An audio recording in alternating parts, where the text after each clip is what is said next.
What are these bugs? Hi, I'm Madeline and I love to plant native plants. On this channel, you'll learn all about growing native plants in your state. But before we talk about native plants for Hawaii gardens, I bet you're wondering, why do native plants matter?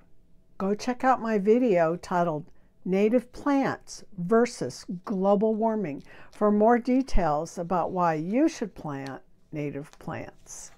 Hawaii is today's state, and it's a series of islands, and it is so different from trying to do the United States continent proper. I'm giving Hawaii a beautiful flower. One little leaf broke off. Anyway, Hawaii has some gorgeous endemic, native only to them, flowers of various sorts. So let's talk about Hawaii native plants. I had to learn a lot about Hawaii, and one of it was the names of the islands and how many there are. So there's 8. And the Big Island is the start, and further north and west is Nihui. Nihui. I don't even know if I'm pronouncing them right. I apologize to all the people of Hawaii if I'm messing them up. So some of the plants are just on one of the islands now. Some of them were on all of the islands, but they're not anymore because of loss of habitat and other reasons. So let's talk more about those. The Hawaiian Islands have a huge array of native plants. The really interesting fact about Hawaii's native plants is that 90% of them aren't found anywhere else in the world. So unfortunately, and as it usually goes, as humans arrived to the island's natural flora and fauna faced a lot of challenges due to the humans taking land for agriculture, as well as non-native species and animals, plants being introduced to the islands. And there's a laundry list of other things that have happened all over the world, but the very last thing is mentioned in this article I read was climate change. And a lot of this information I got from researching on hawaii.gov, Division of Forestry and Wildlife. Let's get back to the bugs. In recent Hawaii plant news, what are these bugs? These nasty invasive beetles are killing palm trees on your beautiful islands, including coconut trees. The nonprofit Kene Iha just hosted very recently this month a first of its kind tournament to see who can catch the most CRBs, which stands for Coconut Rhinoceros Beetles. These things came from Guam, and I'm sure Hawaii wish they never had, and they'd like to send them all back, but they're here, invading just about every island. So would you like to know how many the winner got? They had to go for eggs, larvae, and adult beetles. The winner caught almost 48. And the grand total from this community, all the people that turned out for this tournament, they collected 900 disgusting larvae, and mainly larvae. And I say congratulations to them. It's a brilliant idea. So before we go on to the 3 native plants that I researched for people to plant on the Hawaiian Islands, I would like to give a little background, maybe for some Hawaiians that maybe aren't gardeners but would like to be, and also for other people around the world that might watch this video. So today, Hawaii is often referred to as the endangered species capital of the world. Right now, there's about 317 endangered or threatened species on the islands, and most of these are plants.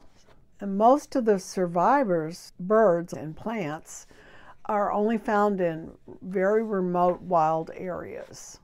Another fact, almost 90% of the plants planted on the islands are non-native. But you can help reverse this trend. And how? By digging into a little research using my video today. I will give you links to look up more plants. But the key is to plant native flowers and plants in your gardens. When you plant these native species, you're going to provide food and shelter for to promote biodiversity on your island and help restore the natural order of things. Hawaii has a lot of unique native pollinating insects as well as forest birds, and the forest birds are 4,000 feet and up elevation. So the really cool thing is that there are a lot of nurseries on each of the islands, maybe not a lot, but at least one major nursery on the islands that provide native plants, and some of them are endangered or threatened species that are raised in these nurseries in the greenhouses, so that you can help restore some of the native species. The really cool thing is that once you get these from a nursery, especially Hawaii state flower, which is the hibiscus brackenridgei, they're available even though they're endangered.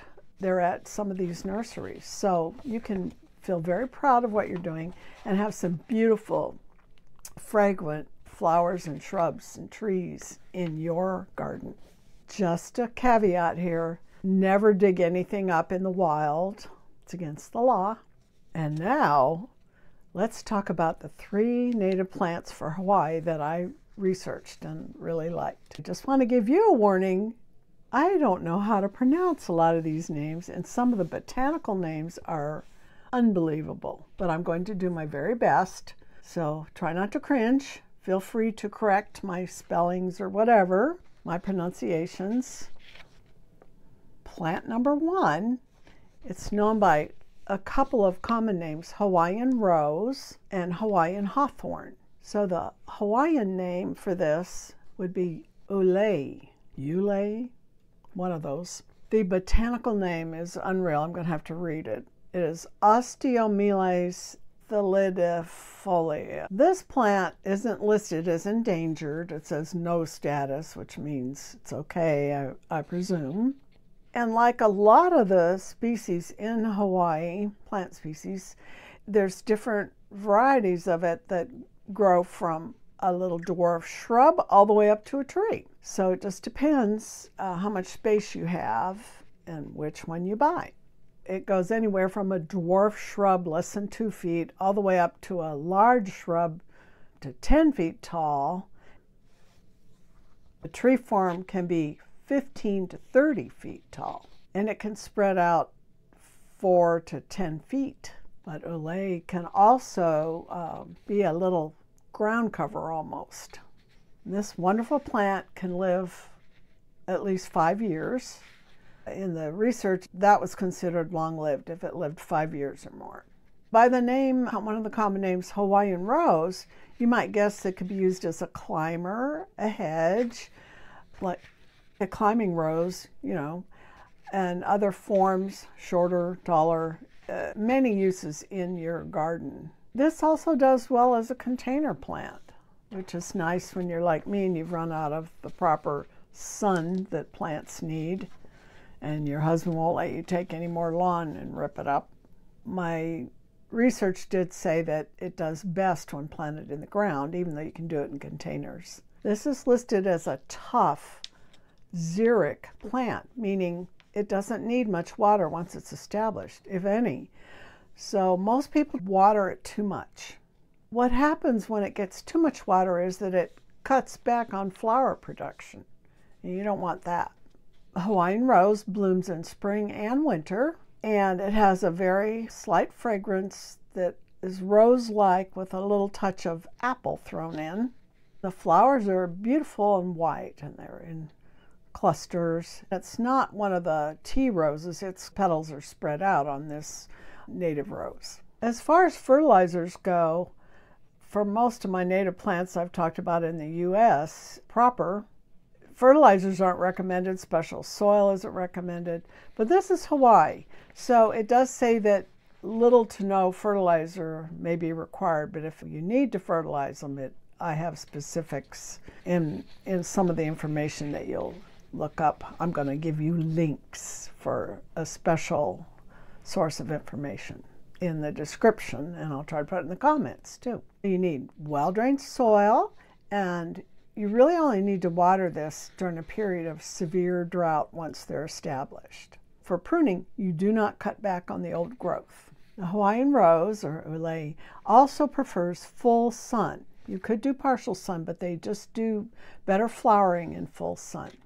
It's tolerant of drought, wind, heat, and some salt spray for coastal areas. I also am interested in the early Hawaiians and how they use these plants and how they might use them now. So I looked that information up also. So the fruits of this Hawaiian rose are small and they're white-ish. They produce a lavender dye that was used, and probably still is, to dye the tapa or kapa, which is a plant-based fabric that Hawaiians make. The flowers were and still are used to make leis, and the wood has been used in the past for games. They made spears and sticks out of it. Medicinally, they used the leaves as one of the ingredients to make a liquid for deep cuts. Actually, the fruits, I talked about them being eaten in the past, but they're still eaten today, and they have a slight rose flavor, and they're sweet. Before we move on to the second plant, like and subscribe to watch more of my native plant videos. Stick to the end of this video to learn even more about how to find the best native plants for your areas. It's time for plant number 2. It's the Hawaiian lily. The botanical name, Dianella sandwichensis. Actually, you can see part of the word sandwich in the second part of the name, and that's because Captain Cook, in all his sailing around, originally named the Hawaiian Islands the Sandwich Islands. So that's where that name originated. A Hawaiian name for this plant is uki uki. The flowers of this plant aren't huge or showy or anything like that, but they're very delicate. The plant itself is grass-like with slender stems that are upright. In my research, I said the flower colors range from white to pale blue, although the photograph I have, I'll put up here for you, they look pinkish to me. And then they have orange stamens. This is not listed as an endangered species, which is good to know. The plant sizes that you can get range from less than a foot to just over 2.5 feet, and it does have a 3 to 5 foot spread. So if you want to fill in an area, this is a good one.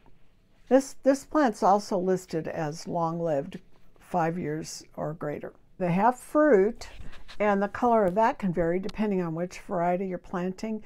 The really short ones have beautiful, bright blue, purplish fruits. Source for some of this research is Rick Barboza from a local plant nursery on the islands, whose name I probably shouldn't try to pronounce, but I'm going to look now. Huikumeoleola Native Plant Nursery. And this is another one where the berries, which are the purplish ones, are still used today to dye tapa or kapa cloth that I talked about earlier. And they're also used in leis. The Hawaiian lily can take full sun to partial shade. The uki uki does like some water, and mulching is good. The clumps need to be divided every so often. This Hawaiian lily is going to be really good if you want something that blooms year-round, which is how it's listed in my research. As far as what this Hawaiian lily can tolerate, just about all kinds of things: drought, heat, sun, salt spray. Let's not forget wind. Hi, These videos on native plants for your state are sponsored by Wire and Fire Jewelry. So we're down to plant number 3. The third plant is a gardenia. Botanical name, Gardenia brighami. Hawaiian name, Nanu. This is Hawaii's official state flower, and it's not a gardenia like these rose-like ones with tons of petals. It's a very simple looking flower, but quite beautiful with a lovely fragrance. It is listed as federally endangered. So why the heck am I saying you could plant this? Well, that goes back to the local nurseries that actually stock this plant that they've grown. This gardenia is grown as a shrub or a tree. The shrubs come in a couple sizes, medium and tall. The medium one can be 6 to 10 feet tall, and then the tall version would be greater than 10 feet. A Nanu as a small tree would range from 15 to 30 feet tall. So the canopy or the top of these gardenias, the spread can be 10 to 15 feet. It's listed as long-lived, 5 years or greater. Awesome. The Nanu can be planted as a container plant. You need a pretty big container for it though, because it's not exactly a tiny plant. My information found that it's easy to grow in the landscape, and it's easy to care for, and it's not fussy. And even though these flowers aren't as flamboyant, was the word used, their fragrance is just as wonderful as any of the other gardenias. So the other pronunciation for this would be Na'u. This gardenia, Na'u, does not require a lot of water. It kind of likes it dry. You get it established and then maybe water once a month during a drought period.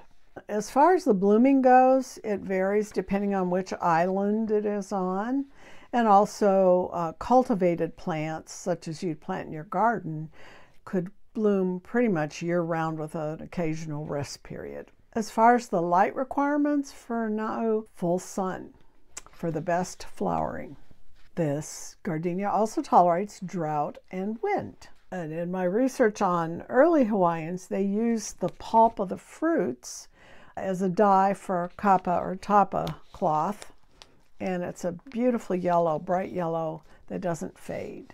And no surprise, the beautiful fragrant flowers were used in leis, and probably still are in a different form, not the endangered one. Are you ready to jump in and plant native plants? I'd love to help you. Type your state in the comments and I'll release a video soon for your area.